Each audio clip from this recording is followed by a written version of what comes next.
I received 2 words from God today. After I got the Hebrews 11:11 and was writing that one down, my son, who he just sat up halfway up and yelled out a birthright 12:5:1:6. And so I was in Hebrews, right? And so I looked up chapter 12, verses 5 through 16. And I may not be, because I told you how I got it in this short, may not be able to list everything. But it starts out,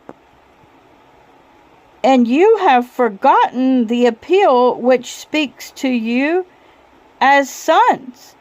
Don't forget, you're a citizen of heaven. You're sons of God, guys. And then, my son, do not despise the discipline of Yahuwah, or faint when you are reproved by him. So, there's much discipline coming. And we're going to be reproved by him. And we should not be afraid. And we should be glad and say, this is proof that we are sons. Do you get it? There is a joy in knowing you're a son. He's just looking for more fruit.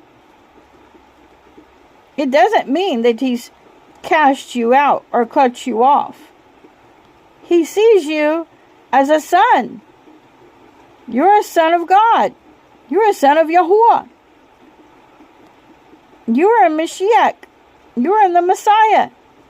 Yeshua. Hallelujah. Yahusha. In Hebrew, I saw a video and they said it's Yeshua, not Yeshu, leaving the off. Okay? So, that was interesting. Anyway, it means that all these people that say Yahu and stop, you need to say Yahuwah. Which probably means that when we say Hallelujah, we shouldn't be saying that. We probably should be saying Hallelujah. Yahuwah. Hallelujah.